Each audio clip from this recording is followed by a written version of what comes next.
Hello, hello, hello, everyone out there in internet land. One more time, it's the Intelligent Hoodlums with the homie Webs. Say hello to the people, Webs.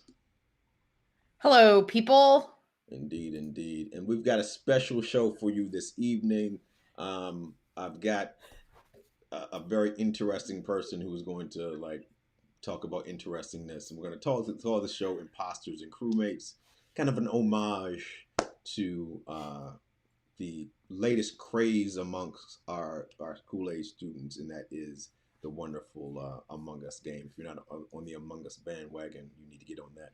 And so, without further ado, we've got Eleanor Lang here with us, the wonderful, talented Eleanor Lang. Eleanor, what grade are you in? I'm in fifth grade. Fifth grade. We got a little bit of delay. It's all good though. Fifth grade. Eleanor, tell us about your school day. How's your school generally? Like, what do you do in school all day? We just stare at our screens all day doing the assignments and turning them in, and we have to they and our teachers have to use these Google Slides to help with the teaching. So yeah, Is it fun? no. It's not fun. What about it isn't fun? The only thing that's fun is that we have to just look at. The only time that's fun is when we get our break for an hour. So you get an hour break every day. Yeah, for our lunch. Hour break for lunch. And so, like, you're saying that school isn't a fun thing. You're just staring at a screen. So, what are you and your friends doing to make school a little bit more fun? We always every lunch, every day. We would have in our lunch break. We would play Among Us. And like, can you explain? You're an expert in this game. What is Among Us? Why is this game so cool? So basically, Among Us is this game where you have to already your first. So first, you're in the spaceship, and there's different locations, and basically there's crewmates. You have to do tasks around the ship to help to get it fixed. But then there's the imposter, which can be one imposter, two imposter, or three imposters, and their task is to kill everybody. Ah. And so, what makes this game like so fun? Because you get to blame people, you have to blame people, and every time you have to blame someone, you can save the reason. So basically, it's like voting. Oh, interesting. Webs. So I have so many questions. First of all, thank you for helping me figure my situation out. I was trying to figure out Among Us earlier and didn't realize if you play locally, you have to have other people around you. That's a bit of a problem right now. But my question is, so first of all, I didn't know that it could be 1, 2, or 3 people. I thought it could just be one. But how do you have ways that you figure out who the person is? Okay, so what are your strategies here? I want to know insights from Eleanor's strategies. So basically, if it's an imposter, they do fake tasks. Like if you go to the med bay and do the scan, you won't see it. But sometimes there's this thing where you do a self-report. What's a self-report? A self-report is when you just kill someone in front of everybody. So you just admit that you're the imposter. Like, hey, I'm the imposter. Hey, I just did something. What happens then? Then everyone just sees you kill someone in front of them, and then then they vote, and then you get voted out. Indeed. So the game, every student in my class, in all my classes, plays Among Us. I learned more Among Us trivia from students than I'm talking from kindergarten all the way up to fifth grade. My special ed kid, everybody plays Among Us. And how do you thinking as a fifth grader, how do you think that a teacher could use Among Us to encourage kids to learn stuff? They could just give them breaks to play Among Us on the lunch break, or 30 minutes, and then they can just go back to the class. So using it almost like recess is what you're saying? Interesting. Yeah. Interesting. Has your teacher talked to you at all about Among Us? Does she use that in class at all? No. She does not. Interesting. Have They you don't ever? even know we link. Interesting. So you guys don't volunteer information to your teacher, like, "Hey, we really like Among Us. This is how the game works." Nope. Interesting. Interesting. This is very intriguing to me because this is something that you value. You like Among Us, but you haven't brought this to your teacher. Like, yo, if you did writing assignments around Among Us, we might be more willing to write about stuff, right? They did not. We have not done anything Among Us in school yet. No. But yeah, that would have been more fun. Indeed. Indeed. What if you had like a math game, but it was like Among Us, where like maybe somebody had like fake problems they did, and you had to guess who the person is, Yeah. who's, I believe the term is sus. Yeah. Yeah. That's what people say. If someone's the imposter, they say you're sus. Like if someone's like just standing around following people, or like just standing in a random location, that's sus. Interesting. I'm very intrigued by this because again, as a teacher, I've tried to speak the language of Among Us because this is the language you all are talking. But I'm really interested though in like, do you have writing assignments where you can just write what you want to write about? No. You don't have writing assignments you can write about, because I would be interested very very much for you and your friends to write a strategy guide about Among Us because I think that's what kids are really wanting in terms of, hey, here's how you would do the strategies in order to be a good imposter or a good crewmate. And I think that would be a dynamic writing assignment. And that would be a way that you can show that you're learning stuff in class and all the grammar lessons and all that stuff you're dealing with. Like, why would you be interested in doing something like that? Yeah, we've done a lot of tricky plays. So, do you write them down? No. You don't write them down. I just remember them. You remember? Do you screen record any of your games? No, we tried to do today. Oh, okay. What happened? It did not go out so well. Like, had a YouTube account, so cause he had this little recording thing, and we were trying to record it, and we were literally trying to create the intro for it. Like we were in the game, and we had said that we should get it in alphabetical order. So I was in third, and we all didn't say our game names that were in the game. But it's really fun. It's really fun. You can use people's minds to trick them into thinking they're the imposter, but really it's you're the imposter. Like I did once. Indeed. What other games are you playing right now? Mainly Among Us and Roblox. And what is Roblox? Can you expound about what a Roblox is? So basically, Roblox is an app, but it's kind of like a website, and you can play like different games on there. Like me and my friend Zoe, we play a not Brook Buffer, but we play a Brook. Was it Brook? It was Brook something, but it's like you can move into a new house. And my friend Zoe said you can even commit fire into your own house. What? Why would you want to set your own house on fire? So Roblox is a number of games, right? Not just one game. Yeah. And your teacher doesn't use Roblox in class either. No, they don't even know what Roblox is. Interesting. So, like, does it please you to have like this inside knowledge that your teachers don't know? Is that like fun? That is fun, indeed. That's really really kind of devious, actually. That you guys had this. So, in terms of communicating with your people, so Bree is on. So the how do you communicate with your friends now that you guys are not in the same classroom?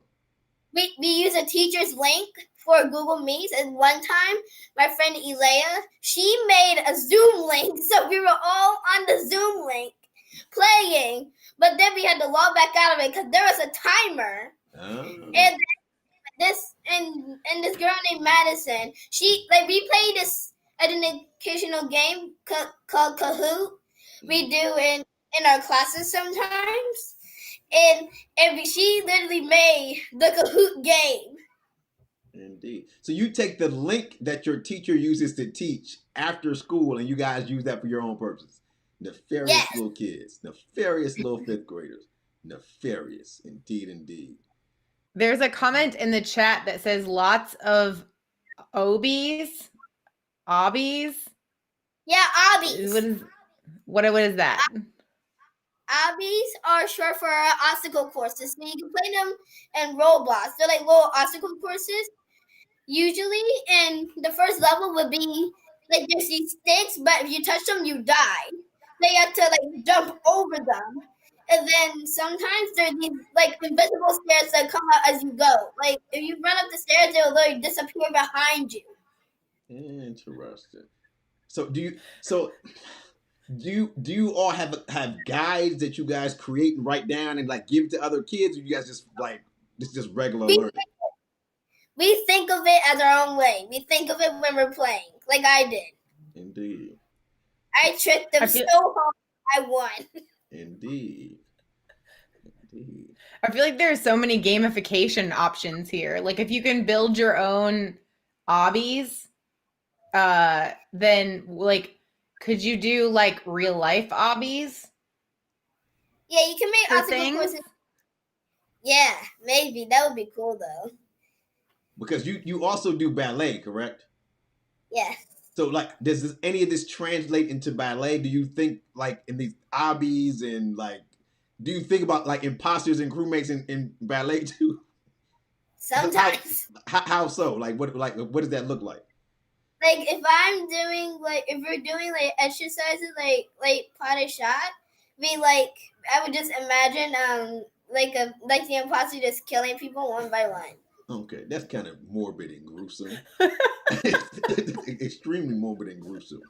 Because like the thing that intrigues me about the Roblox is really cool, but the Among Us thing really is interesting to me because the higher level reasoning skills that are necessary to be a good Roblox play, I mean, good Among Us player, is like you have to be able to determine people's like look at someone's behavior, determine it's true or not. I mean, all this kind of stuff, and like it's kids that if they were writing about regular stuff they weren't interested in, they would have the paper would not have anything on it. But you talk about Among Us, and I had a kindergartner a couple days ago talk about Among Us for 45 minutes.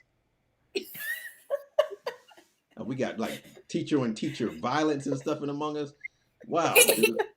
Indeed. Stealing Google Meet links to play Among Us, all kind of stuff. Like go ahead, Webs. I was going to say the inferencing that you have to make in order to figure out like is this person doing a genuine task or is this person like what is it called when they do the fake tasks?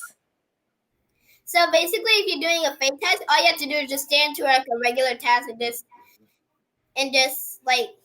just do it.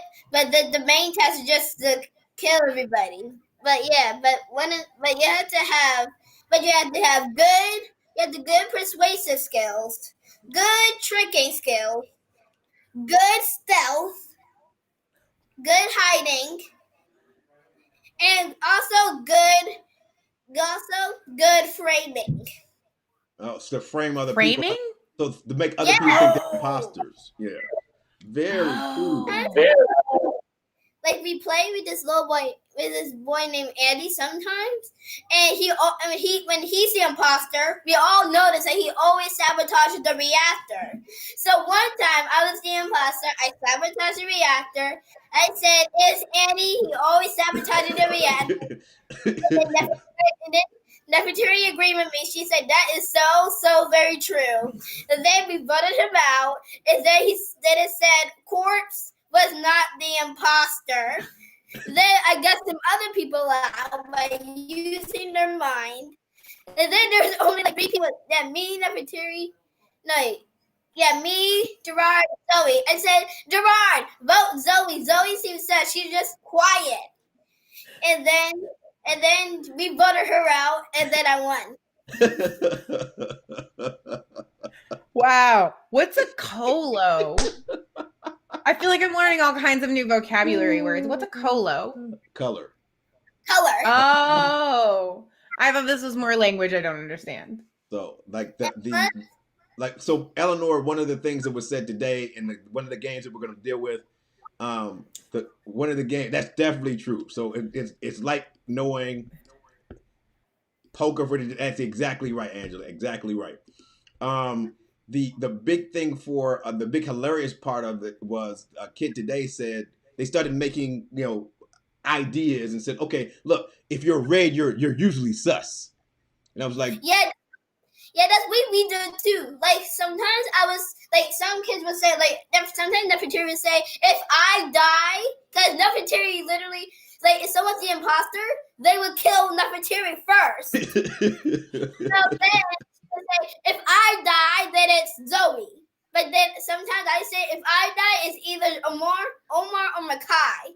But then if the imposter is Omar, he will always sabotage the lights. yeah, so you're seeing patterns as well. Yeah, it is. So my brother is again looking at things from a perspective where everything is history. So not only the thing, but if you think about when we're back in our time, cops and robbers, you would always do little permutations where maybe a cop is a robber really and helping the other people. But the thing is a really great idea because you don't know who has the thing inside of them, right? So I brought that up actually, Matthew, to a bunch of third graders, and they had never seen the thing. The reference was lost on them, and so I was like, okay, right. I'm not gonna like go Lost into on me. science fiction movies, but definitely the thing is there. But Eleanor and exactly, Angela, they observe who does what in a pattern. How can we as teachers use that same idea that they are very observant? She just spelled out what Omar does, Nefertiti. I know when this happens that this person probably did it, et cetera, et cetera. Very and dope. Plus, what do you do when you're an imposter? When I was an imposter, usually I rolled out of this, but then when I was an imposter, I would just look at the phone like this. I'll be like, oh, come and focus. And then they will automatically say, it's Eleanor. It's Eleanor. So you kind of have to be aware of like what your own tells are, like what your things that you do that give you away that you're the imposter. Yeah, like also, one time I did not give myself out. I was like actually talking, like saying questions, like what is your favorite food? And stuff. Then I just like usually if I'm the imposter, I will only kill like either 3 people or like I would kill only like nobody. Indeed. Interesting. And plus, you can even report bodies. What is that? So basically, if you report the body, like if an imposter kills someone in the reactor or like in the upper engine or anywhere in the ship, that you can find you find the half-cut body because in the game for the dead person, it only shows half the bone in the legs. Just no top part, and then you report it. And by reporting, what's the goal of reporting the body? So if you report the body, that means that you know you found the body. Then you discuss, and then you vote who you think it is. Like, and that you can also do that with the emergency meeting button. Like our games always end up so hype because of the adrenaline. And then Nefertiti's like, so we're all panicking and screaming. So hit the button. I'm over here trying to run over to the button. Someone hits the button. Then we all voted out for the imposter. Indeed.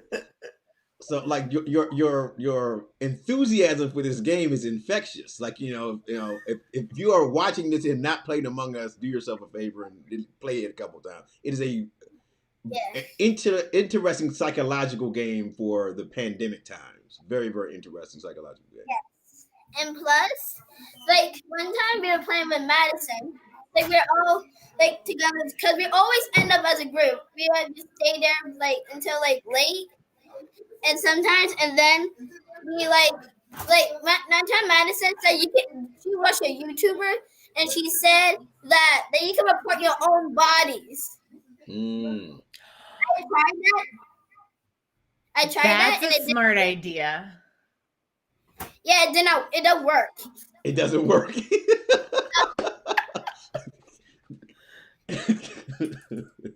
so, so doing your own bodies, in theory, would be I'm not suspect because I'm reporting a body. I'm assuming what the strategy is. Yeah, Okay, and interesting. plus, even if you so if you're sometimes you do different tasks. Like you do red bay, you do whole a bunch of different tasks. But the main idea, my favorite one is to buy a beverage from the cafeteria Why is that? because you get to pick because you literally put in the vending machine letters and then you hit the button and then you get it. Interesting. And plus, even if you're dead, someone reports your body, and then if you go to the vote screen, you will have a big red X over your picture in the game because you're dead. Uh, But you're still alive because you're a ghost. You can go through walls and stuff, and plus you can even see who kills. so you can observe the rest of the game. Like Interesting. one time, I was playing Among Us, and everyone voted for the wrong person. Like purple, this character who was in the game, purple killed me. Everyone voted for pink. I can't take. We put ourselves on mute if we're dead. Ah, And I put myself on mute. Everyone, stop voting for pink. indeed. So you have rules that you, as a team, made up to ensure that the integrity to get. Oh, interesting. Lord And of the plus Flies. today, and plus today, they were not in the game. Like Nefertiti is black. She killed me. Uh, I said no, it wasn't Nefertiti, but someone who was the color black in the game. I said I was trying to help my team figure it out, but they did not get it. ah. What color is this? So you were quasi cheating. Yeah, I was trying to get them to see who killed me. Ah, indeed, And indeed. they said, "No, Eleanor, it's not black. Your hair is brown. It's just dark. Cause sometimes if your hair is in the shade, it could be different colors, but instead of the real color, I got the trash bag rolls. I was here. What color is this? But then it was too late, and then black won. Oh, indeed, indeed. And plus, one time, there was two imposters. I was it, and yellow was it. So we were just running around, and I think I killed someone. I don't remember. Uh, No, it was yellow killed someone. I was just walking around. uh, But today we were playing Among Us, and I saw Zoe do a self-report. I was in the decapitation room.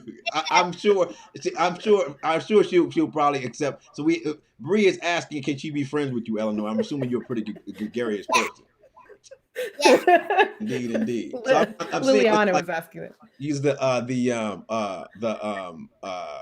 this is a master class in Among Us at this point. Strategy. We got Lord of the Flies type stuff going on in terms of you guys have your own rules and whatnot in your colony. What could Eleanor, if you needed to tell a teacher one of the things that is really important about why you all like Among Us, what would you say that would be?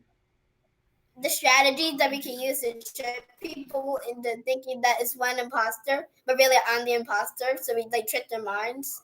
Okay, interesting. So complex problem solving. Yes. If there's more than one imposter, do you coordinate? Do you work with that imposter, or do you just kind of okay? I would have. Like one time I was on YouTube. I saw a picture of a video and it said I played IQ something, but there was 100 imposters and there was only one crewmate. Indeed. And plus, the reason it's so popular that people decided to do it in real life. How so?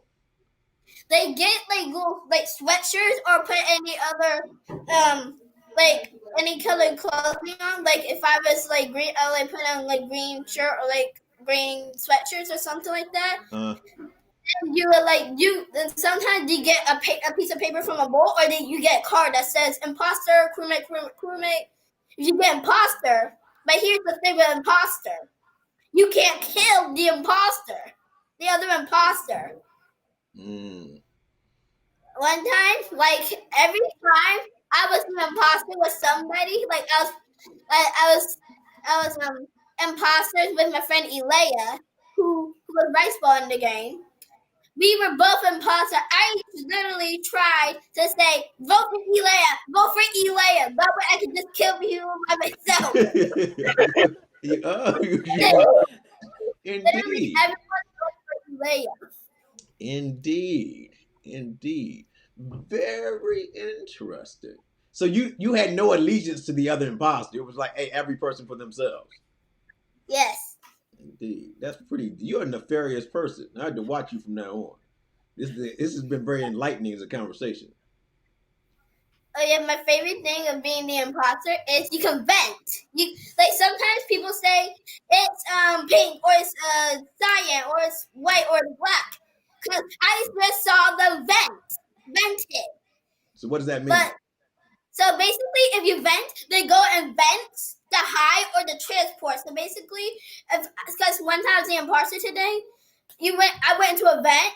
I was like this, like you hide in the vent, and you click the vent button and the hide in, and there's arrows like one of them goes up and the other one goes like this way. I clicked this way, and then it took me to another vent, and then you can just kill somebody, and then you can hide. Indeed. Again. So kind of like aliens. Interesting. Yeah. Interesting.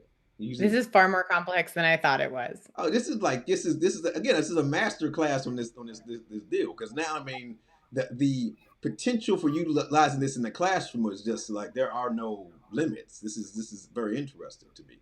And plus, even we play online, so we get like our phones and stuff. Like I have Among Us on both my iPad and my phone. Like we were like make the host of a game.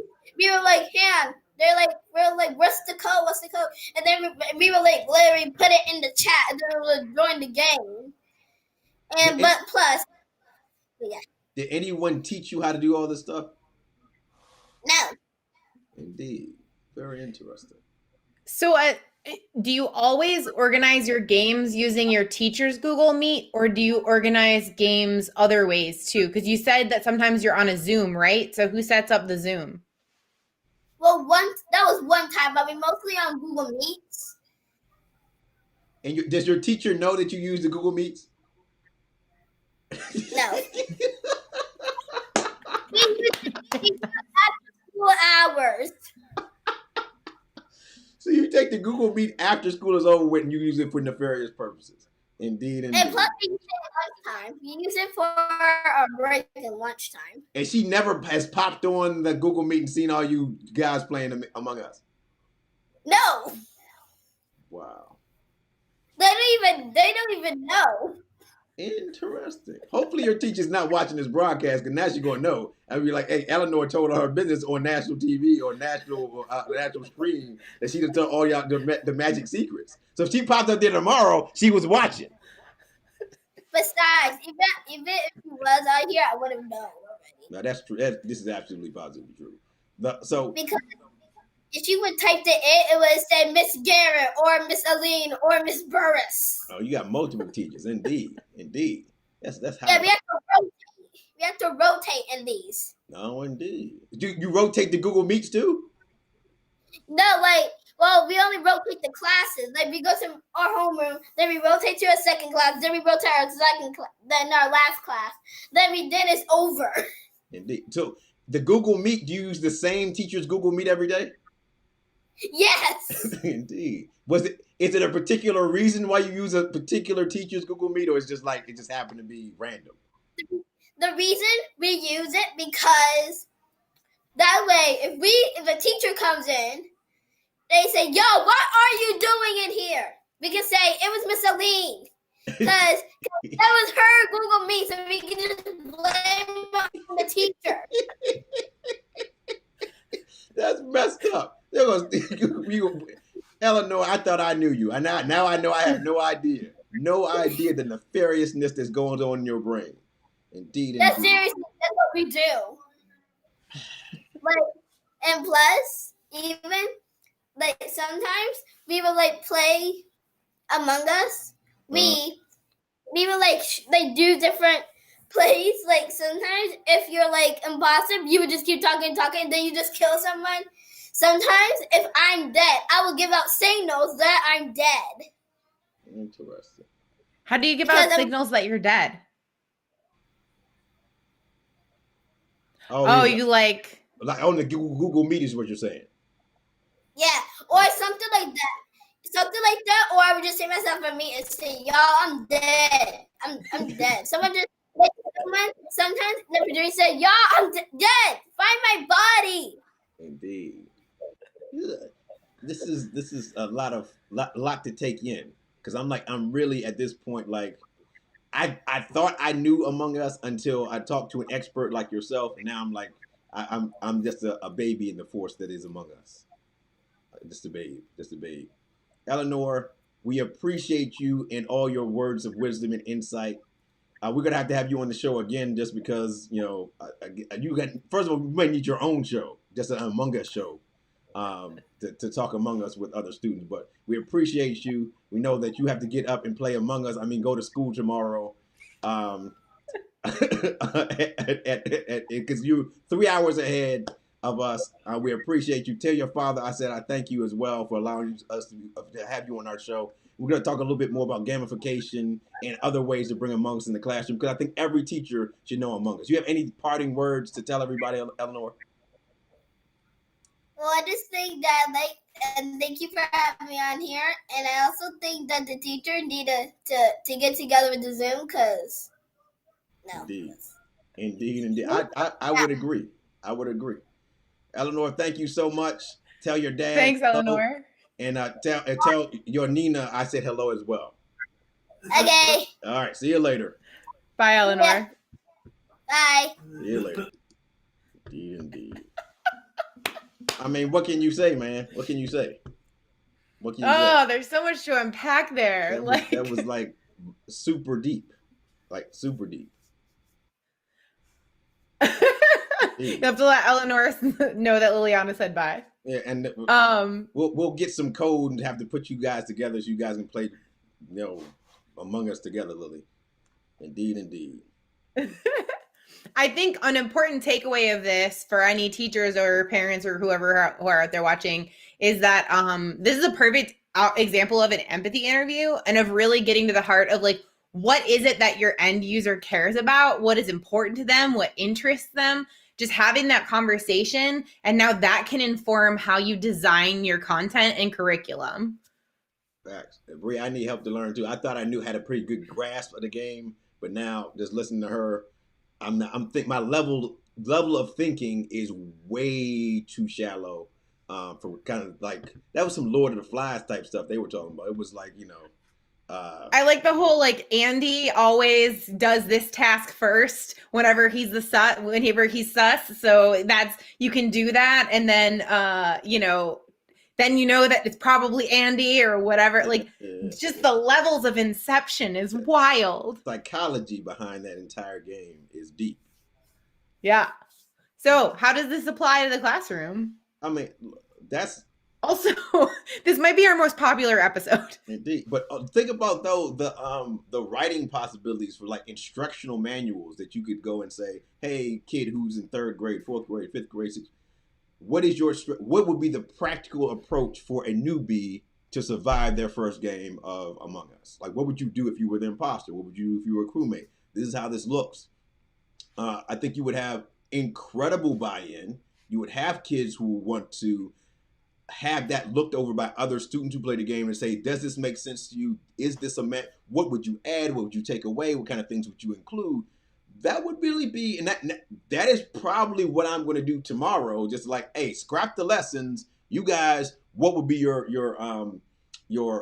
like Among Us 101 one-page PDF document that every Among Us player needs to learn how to do in order to survive as a crewmate or an imposter. Or even do like a listicle. What are your top 10 tips for how to be good when you're the imposter? I mean, there's your writing assignment, and there's not going to be a kid in your class that doesn't want to collaborate or write their own or podcast it, or like she just talked for half an hour, and we could have talked another hour and a half about that game. It was top of mind. It was important. No one taught them how to do it. Like the initiative was really, really interesting. Again, the Lord of the Flies kind of mentality. We created our own rules, our own hierarchy. We took your Google Meet link and notice how she started the conversation. We don't learn nothing in school, essentially, right? This is a boring thing. I just stare at the screen. The only times I'm excited is for lunch and for after school. Why is that? It is because we get to play this game that is mammothly popular, in which we have it. The game is, when they say task, it's the same thing over and over and over again. It's like nothing really changes in the game, but they keep wanting to play it. Why do they want to play this game? That was the most interesting part of that situation. But like I'm taking a Google Meet link that the teacher has set up for educational purposes and have co-opted it to play Among Us, and she does not know. That's genius. And it's been going on for a while. That's genius. I mean, that's just really dope. And I think that the fact that the kids are doing that, what they have done at our school, unfortunately, the bane of my existence, that is Go Guardian. They have cut those. They've blocked the site from a lot of the kids' devices if they're using the Chromebooks, which kind of stinks. So they don't have the opportunity to play. And Roblox as well. There are a number of students that kind of complained today that they can't have access Roblox either. And because that's the thing to do. Kill joy. But what you said at the beginning, right? The empathy interview part. I want to understand why you are not doing what I want you to do. Like it does not. That conversation never is had. It's I'm going to stop you from doing what you're supposed to be doing X, but you're doing something else instead. There's never a conversation that says, why is this person doing that? And is my lesson so boring and so pointless that I would rather go on YouTube and watch, or I'd rather do other things rather than do your lesson. And what am I, as the designer of lessons, learning from? They would rather be on Roblox than my math assignment. How do I make my math assignment more like this Roblox situation? How do I integrate the Roblox into the math assignment to make this thing worth this kid's time? I just realized we had this same conversation at work today, because someone brought up the fact that there's been a lot of multitasking going on. So we'll be in meetings, but people will be doing other things and not engaged in the meeting. And so under the other, the old classic, we're going to blame the person who's not paying attention model of things, it would be, oh, everyone must have their cameras on. You have to lock down everything. So all you do is focus on this meeting.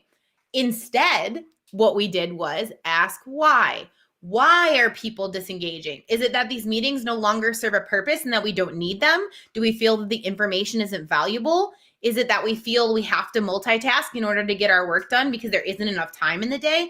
Let's get to the root cause of why we're disengaging, because I led with, I'm not going to assume that my colleagues are not responsible adults capable of channeling their own attention.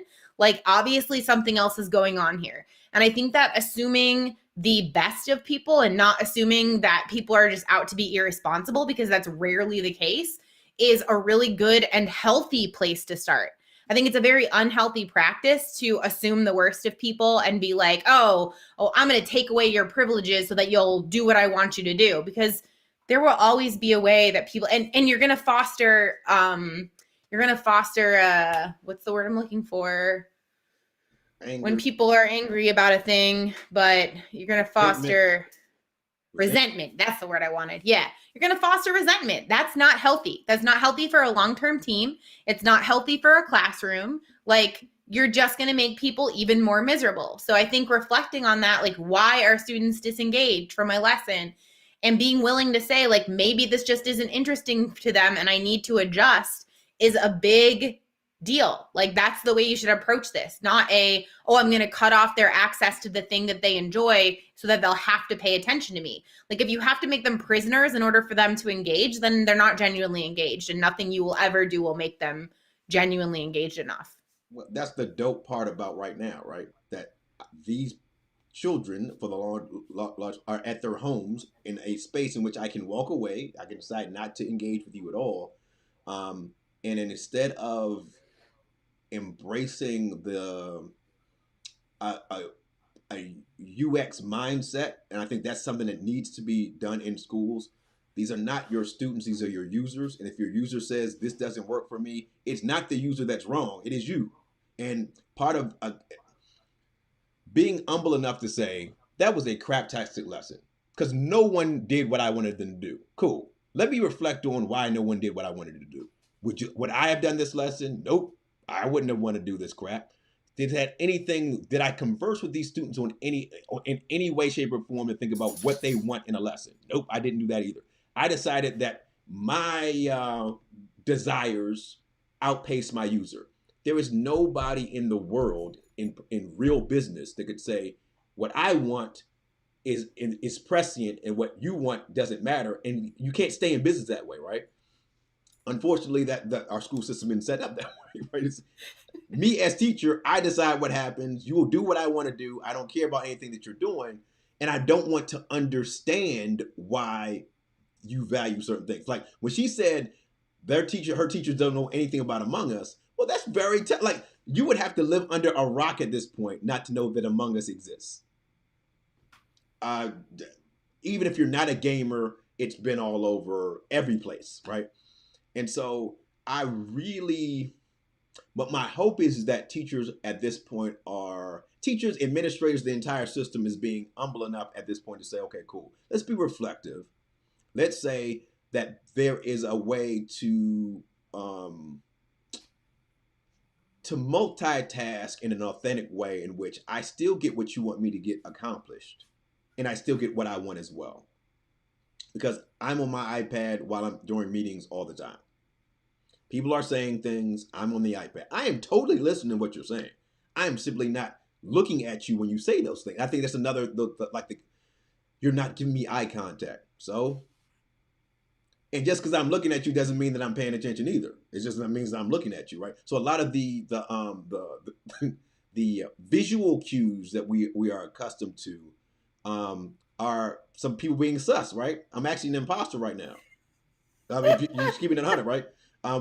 We were on a previous meeting, in which someone commented about my lack of passion because I wasn't smiling and energetic and whatnot. And I was like, well, if I'm smiling and energetic, does that mean that I'm passionate? Are those things, is the physical cue also telling me that this is how I really feel? No, I could lie to you all the time and be a passionate liar, right? So I think that's the other cool thing about the game. It's this, I can fake it to make you believe that I'm a crewmate and I can kill everybody on the ship. And suddenly I win by pretending that I was something that I wasn't, right? Also interesting, like takeaway from the game, especially this year. So super dope. And kind of looking at the Among Us deal. If you do not have GimKit, do yourself a favor. It's a high school student. He's not a high school student anymore. Built the thing, but they have a mode in GimKit now called Trust No One, which is Among Us. And my students love it because they already fundamentally know the rules. It is a super cool game. You don't really have to deal with the scenario in which like kids are learning the rules of the game. It functions just like Eleanor kind of walked us through. It's super cool. It's $50 or something like that. But like, beg your administrator to go do it. You get 30 days for free, I think. So just use it for 30 days if you need to. But it is a really cool. It's really slick, and this GimKit Inc., which is going to come out in January. That right there is going to be a game changer, I think, in terms of how things rock and roll. You could use it. So Bree just asked something the parent could get and use, or just for you could use. I mean, it's just having a Gmail address and rock and roll with it. I mean, there's nothing really to. I would definitely encourage your teacher, if they're a forward-thinking person, to say, "Hey, this is something that really is going to have your students engaged. It can be used across content areas." We're going to kind of take a walk through what this actually looks like right now. But this GimKit Inc. is going, it's collaborative writing using pseudonyms. It's really cool. I got to look at some of the stuff on the beta. We'll kind of maybe look at that in the upcoming show, because this is a really cool idea for writing online and blogging and, again, pseudonyms and really, really weird stuff. But we're going to GimKit Live here. So Abioyo is one of my favorite stories of all time. My librarian read this story to us a ton of times when I was a kid, and it's one that I share with all the students every year about a giant, et cetera, et cetera. Yeah, I mean, yeah, unfortunately, we have to deal with what we got, right? But in terms of like the kits, you can build the kits any way you would like. You can, in terms of differentiation, record the audio of you reading the question. For, when I do this with my differently abled friends or my EL friends, I always record. I usually record the audio anyway, but there's an ability for those kids to be able to deal with that way. You can export those. You can share them to other teachers. You can see the reports of who answered what questions and how quickly they answer them. The other thing about the GimKit is it recycles the questions over and over again. So it gives kids multiple opportunities to be successful with a question. It's not punitive either. But I'm going to take this and we're going to kind of like play around with the idea of running a game. So I'm going to go ahead and play this one live. Can you do a play live and we'll share the code to everybody? Yes, that'd be totally cool. So you have not Yes. you have not watched the game, but we'll share the code to people out there so you can play around with it. So you will see Trust No One here. It's brand new. It's inspired by Among Us. You have to find the imposters and vote them off the ship. So it's the exact same thing that Eleanor just kind of like walked us through. The kids are not going to have to like learn a new different skill set or whatever. The cool thing about this though is I'm going to go to the explainer blog first. So if you're a teacher that has no experience with Among Us, you have this explainer blog that walks you through exactly what the game is. All right. So no upgrade. So generally in GimKit, you get upgrades and power-ups and cash and stuff.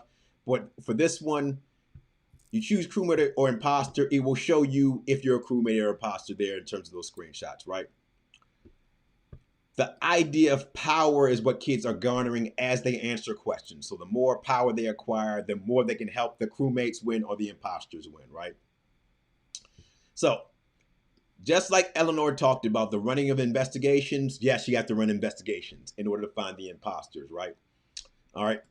And as the teacher, what you can do is you can muddy the waters. So it's really cool to play around with how accurate them running the investigations are going to be.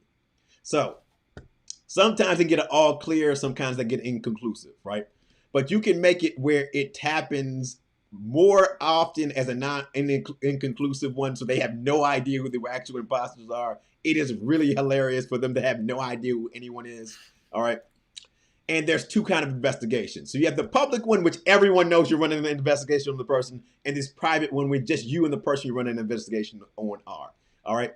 So they will see that they will be able to go and by a process of elimination say, hey, Jeff is not sus, Sparlane isn't sus, Julie isn't sus, because I investigated those people and they're cool. All right. All right. And that would help them with the efficiency deal that's there. But they can only run a certain number of investigations. And you as teacher, you can limit the number of investigations a person can run, all right, in order to make the game run more efficiently. So like today, it was a group of like 25 kids, but they only could run one investigation a piece. So now you had to be very strategic on the investigation that you were going to run. You didn't have 14 or 5 or 10 or whatever it was, right? All right. You will also see on the screen here, it will show in aggregate, in aggregate, how many total investigations are left for the actual entire class. All right. You also have these meetings, which are really cool. Anyone can call a meeting. So if they want to call a meeting, and you as the teacher can also call a meeting and say, okay, cool, we're gonna vote now, because it's like if it gets really really late in the class, I'm like, look, we're just gonna vote. I wanted you guys to know who you think is us here. And the only thing I'm gonna say in terms of just health of the process is ensuring that your kids know up. First and foremost, this is not an indictment on anybody. We're not going to gang up on anybody or anything like this. This is going to be truly an opportunity for you to kind of look at the evidence you've compiled and say, this person I think has a very, very good chance of being the imposter here. Not, Susie didn't give me cookies yesterday, and so she's going to be the imposter whether I want to or not. And that was one of the really cool things about what Eleanor said as well. They didn't have vendettas. They were looking at patterns of behavior and said, this person is being an imposter here. There wasn't we're all going to gang up on Bob. And I think just making that very clear. Go ahead, Webbs. I think the ability to replay the game over and over and over and over brings that level of like vendetta-ness, or, oh, I have to get you. Like, we can play around and then immediately play another one and then immediately play another one. So it's very low risk in terms of like, if I'm the imposter, I'm the imposter. If I'm not, I'm not. If I get out, we just play another game in a minute or two. Facts. All right, so the imposters. I want to play. We're gonna play. We need to explain the rules first. We have some newbies here. Yeah, we'll figure it out. I've never played before. Okay, so you can, just like she said very quickly, what's like Eleanor said, you can remove investigation. So if you want to kind of hide your suspicion as the imposter, you can do that. You'd also do fake investigations, and you can also use the disguise. So those things are all there. Teacher, you can vote and use the discussions as well. There's also this up here. This is something I would tell you to do. Oh, it's at the bottom. This is what I want to get to. There's a strategy guide from them. So having your kids reproduce this as well. There's a strategy guide that I give to all the classes at the beginning and say, look, as we're waiting to play the game, read through this. Crewmate tips and imposter tips. And one of the things that we're going to do is we're going to make this a better, we'll have the kids actually make their own personal versions of these things as well as they get good. So that's something to kind of deal with as we roll through. There is a cheat sheet of sorts that gives you strategy. All right, cool. So I'm going to take this and hit got it. All right. So one of the mistakes I made first was the following.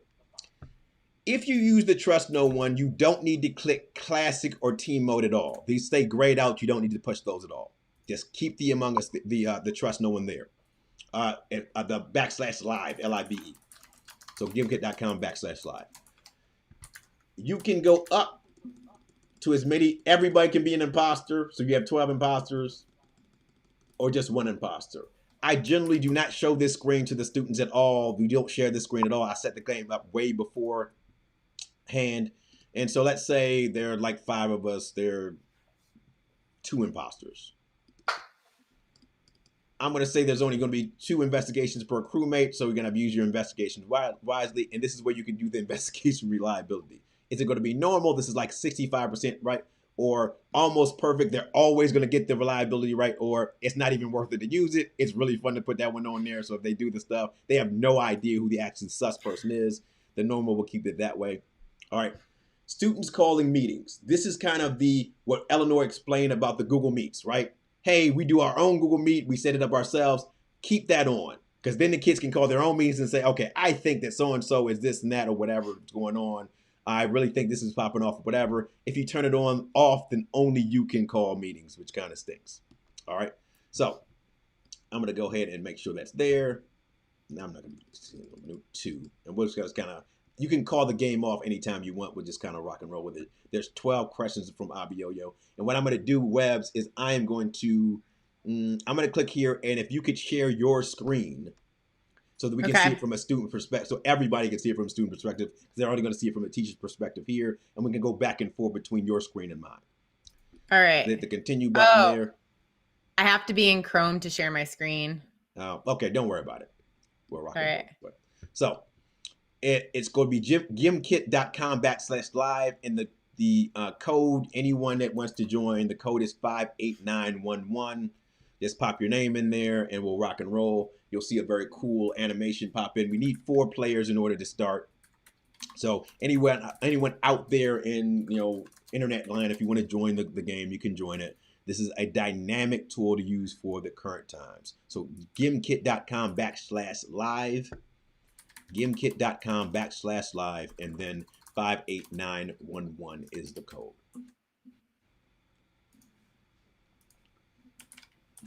Mm. 58911. Gimkit.com/live.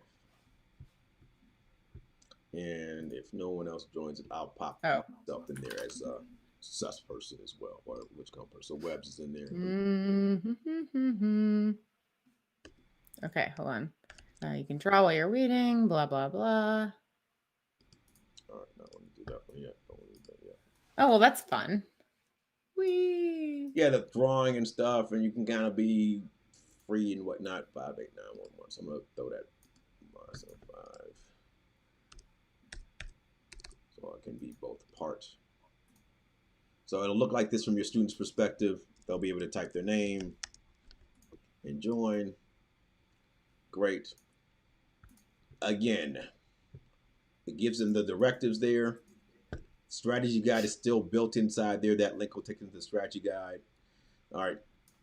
The snowstorm and the icer and stuff were really, really cool. He did those last Christmas as well. So we had those things. And the quad power up, that quad power up when you're playing the classic game is really, really cool to deal with as well. All right, so let's go. And I'm going to create another player very, very quickly. All right. And I'm going to put, it's not going to let me create another player. It kind of stinks. All right, it's all good. All right, so he's there. So come on, reconnect. Pretty please. Yes, leave the page. All right, cool. All right, we need one more person. One more person out there. And actually, I got my iPad here. I'm going to use my iPad. And we'll rock and roll. All right. Do. Let me see if I can switch.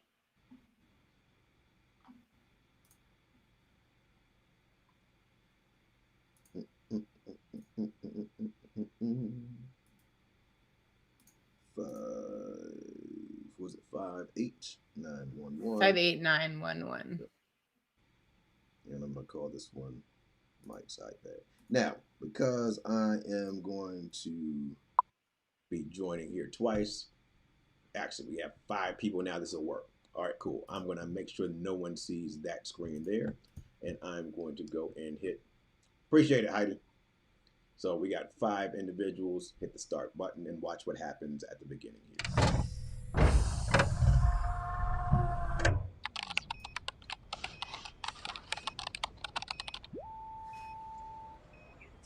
Uh-oh.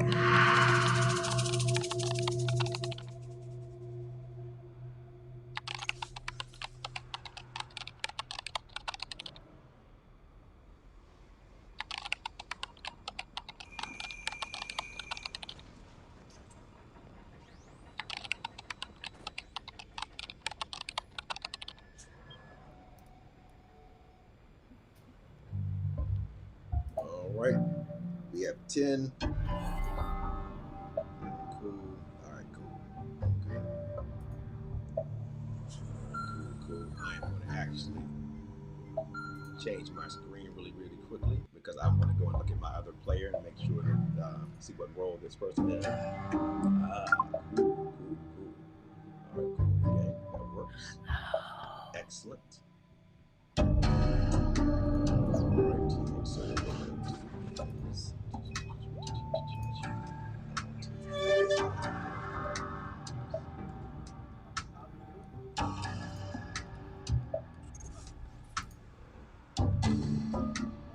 Pull that one off, and I'll go.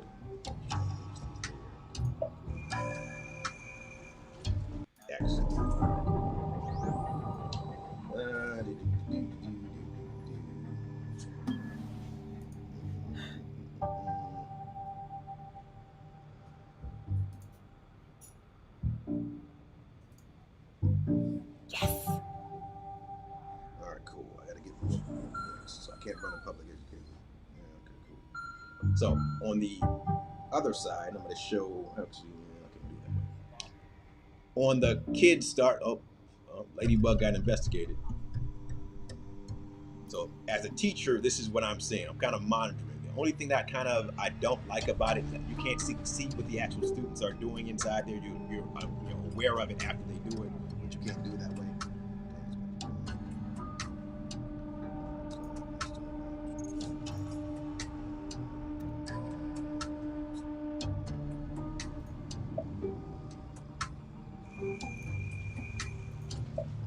You'll notice in the top right hand corner, and I'll show my screen in just a moment. Top right hand corner, you have the ability to.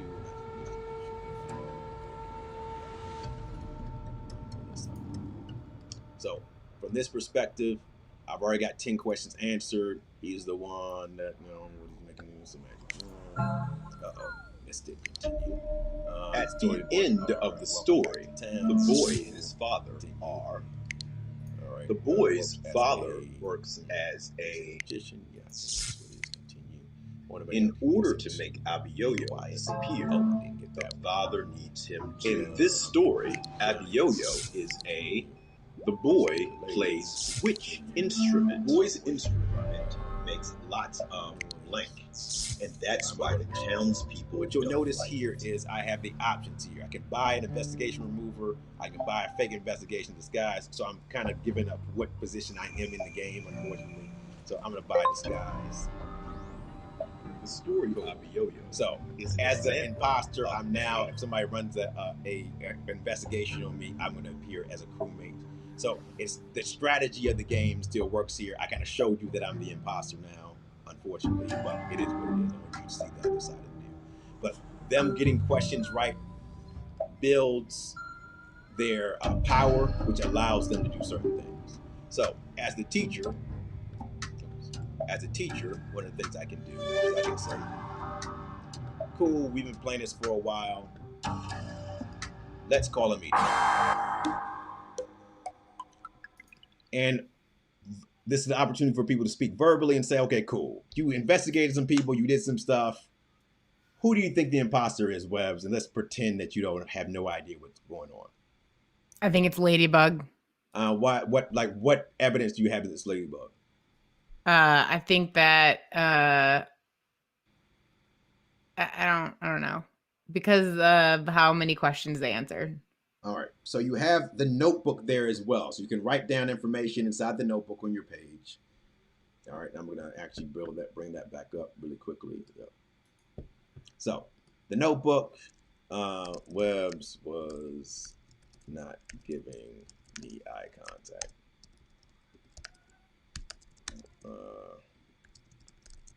Her investigation came back inconclusive. So you have that writing component inside there, the notebook there, and I think, all right, cool. Right here, I've got the ability to say, oh, Webbs is an imposter. Yeah, Webbs is an imposter like I am. So I knew who the other imposter was, so I don't want Webbs to get out of here. I could go and say, like Eleanor said, I could throw Webbs under the bus and be like, hey, yeah, Webbs is an imposter. Yeah, I think Webbs is the one we need to get rid of. Yep, Webbs got to go. So I had that. Somebody do that together. Do it. What happens? If you pick me, what happens? I have to call the vote first. So I'm going to go here. Okay. And let me move that out of the way just a smidge. Hit my other joint. Oh, that's not what I want. Having multiple deals here.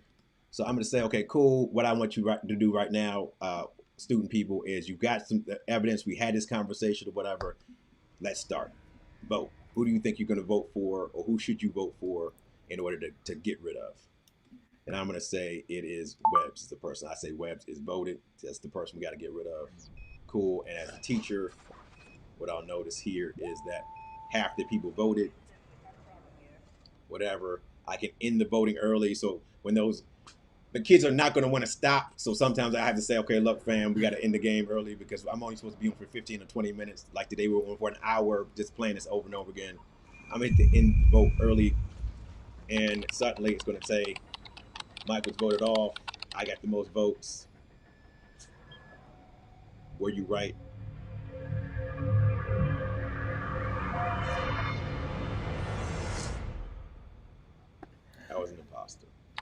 Ooh, there's like such tension. So it will tell you that one, so you can continue to play, etc., etc. There's only 9 investigations left. It's a really, really cool game to play. The kids really like it. You can use it for anything, science, math, whatever it is. Just have to throw your stuff in there. Is it like DOK level 15 stuff? No. But is it a very fun way to do your exit tickets or whatever? Yes, it's totally that. So I'm going to end the game. Reviews. Yeah. Have kids write the questions? It's so loud. Imposters win. So the imposters won. Excellent. So sus wins. Great. What you can do is view the report. So great. So if I needed to data, great. HC got 3 out of 4 right. She got 75%. Ladybug was 11 out of 13, 85%. Michelle got none. Mike was 5 of 2. Mike was 6 and 0 on the iPad, whatever. So I have a situation in which those things are there. Great. I can print those out. I can do an overview. There is no balance in this one, but generally in the actual game, you can get money. 37 questions answered correctly, 15 answered incorrectly, 71% accuracy as a class. Great. Break down the questions. I may need to go back and review what the kid's dad does because only one out of 5, only 20% of the time were people right there. Cool. This is still under. All right. Don't need to figure that one out. Kids did very, very good on the word ostracized. Great. That was a vocabulary word that we studied and talked about or whatever. Oh, wonderful. We did that. It's really good. So you have this like really easy way to break things down. I could break it down in terms of Mike. All right, cool. You didn't do very well there. Did very well in the other questions. So it isn't a let's just have fun and play a game. You do get some diagnostics out of it. It's given the level of question that you ask. So really, really cool. And it goes back again to the idea of the octalysis that Webbs is like a priestess, high priestess of octalysis. I'm just very passionate about it, okay? It's really, really cool. The 8 different situations there, and it also breaks those down into examples for you. You can join his little boot camps for free. It kind of goes through everything. The book is really kind of a dynamic book. It's really thick and meaty. It's a long, large book, but he breaks it down on the front page of his website very easily. And Wes, what areas of octalysis do you think this fits in very well? Definitely social influence. I would say it also hits on the what do you call it? Customization. I forget what the customization one is, but you get to customize your character. I think you get that feedback. So when you're doing things like, you run the investigation and then you find out like, I was right or I was wrong. When you, especially for the GimKit version, it gives you that immediate feedback with the questions because it gives you the opportunity to not only take your guess at the answer, but also it gives you a chance to look at what the answer was so that you can remember it for next time and reinforce that learning.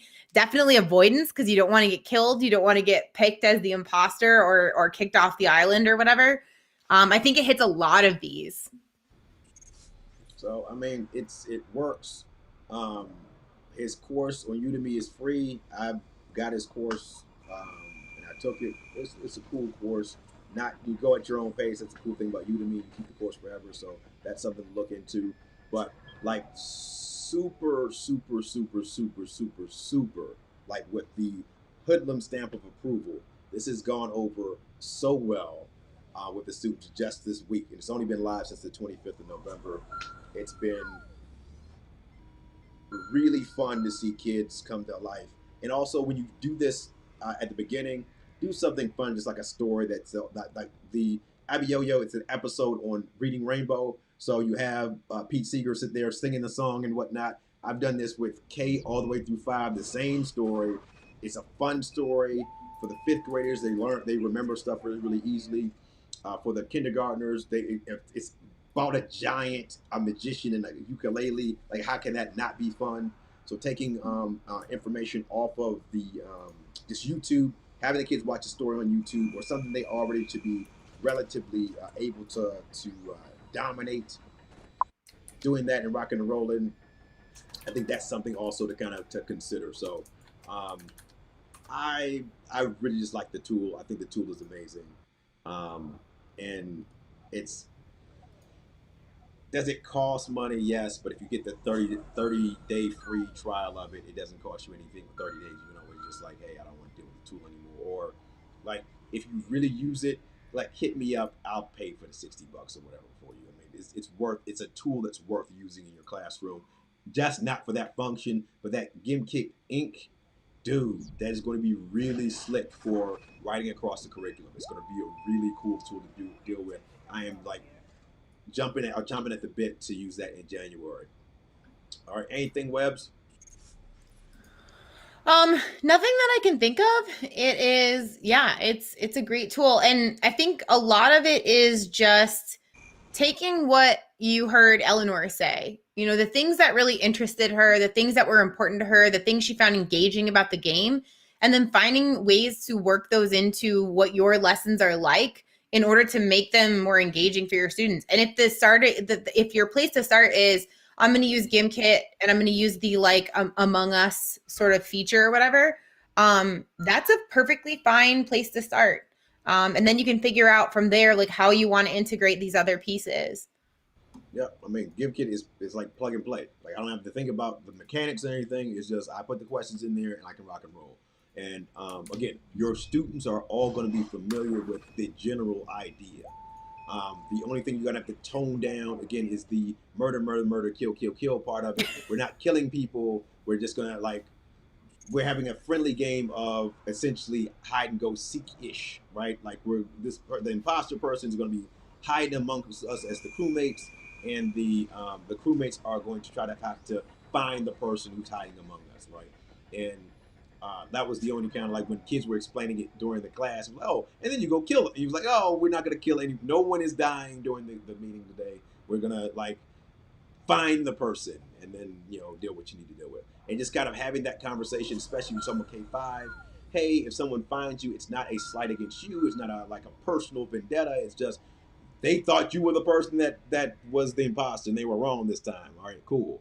um but it is I did like this something that I did not think about when Eleanor was like, hey, we mute ourselves and then we make sure that I may give some hand gestures to other people, but I don't say so and so got me or whatever.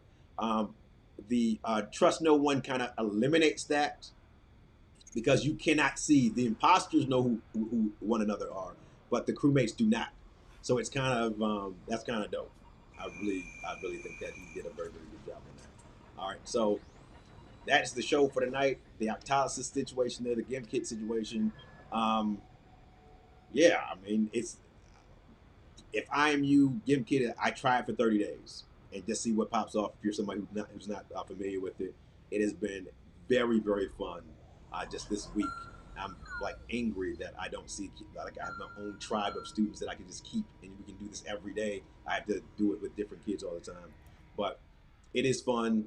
Um, he does really really cool boss battles every couple months where you can like you against the teacher versus you and stuff, and you against the teacher. I feel like that would be a solid giveaway for a conference. Like, is a subscription to GimKit, or approach him about some kind of sponsorship or something. Facts. It's a dope product. Yeah. I think all of them, Kahoot and quizzes, and all have their strong points. But I like GimKit just because of the accessibility. And if you're a teacher who is using, I'm just going to show this very quickly. If you're using Zoom, and I hate the fact that we have to use stupid Google Meet. If you're using Zoom, and if I play this live, all right, cool. Say I'm going to use the classic, whatever. It doesn't matter. Do you notice it says Look how we remote still have communication? the back. What? There's still the sounds in the background of the space or whatever. Yeah, the entire time. Yeah. That Go remote ahead. communication, that will integrate into Zoom seamlessly. It will not integrate into Google Meet, unfortunately, but it will integrate into Zoom. So you will have that the feel that Eleanor was talking about in terms of like the kid is running it. You will really be able to see each other, people and whatnot as you do stuff. With the way that I have to do it with sharing the screen on Google Meet, you don't get to see everyone in the room and stuff. So you lose the perception of looking at someone's face and say, you have a poker tail, I think it's you, right? It becomes a scenario in which a kid would have to go back and forth between tabs, which, isn't the worst thing in the Not- world, but it's not as convenient. Yeah. So that is our show for tonight. We will see you on Sunday with the new Hoodlum Culture. Be safe out there. Do good stuff. It's Friday tomorrow, which is awesome. I'm really looking forward to it being Friday. Keep in mind that our friends at Q Nevada are going to be doing a cool conference that we're collaborating with them in February. Also, we've got a Canvas cohort that is coming up. $20 for 10 sessions. It's half off right now. We use the code half hoodlum. That'll get it to you for $10. Our goal isn't to get what's up, Ms. Matos? The goal isn't to get rich. It's to help people do what they need to do and learn with a group of individuals who are like-minded. That'll start December the 12th. So not this Saturday, not next Saturday. With a group of individuals, you can hop in at any point. It'll be 10 sessions, $2 a session if you do it full price, $1 a session. If you're a patron on our Patreon page, it is totally free. That code is inside our Patreon page. You can check that out. All right. Hasta la pasta. Be good to one another. Be good to yourself as well. I don't know, I might splurge. I've been craving Red Robin for some reason. I'm not a beef eating person, but I've been craving Red Robin. It was a commercial or something. Those fries, the bottomless fries. I know you can't get that on the takeout thing, but the bottomless fries, I have a taste for that. I may treat myself to that. That's interesting. And the reverse of normal? Because I've been craving sushi. Indeed. So yeah, perhaps there's maybe you're sus right now. Perhaps you're sus. You're talking about Red Robin. You're way more sus than me wanting sushi. That is absolutely positively true. Are you an alien? Indeed, I might be an alien. Mole. But boom. Oh, do the thing. Oh, forgot to do the thing. Indeed. Totally forgot to do the thing. But this will be the first show ever that we forgot to do the thing, which would be hilarious, man. All right, we will see you later. Have a good one. Catch you later. And yes, Ms. Montos, fries are the best, even though my strange co-partner on this thing only eats fries because of ketchup, which is very odd, but it is what it is. They're delicious. I love ketchup.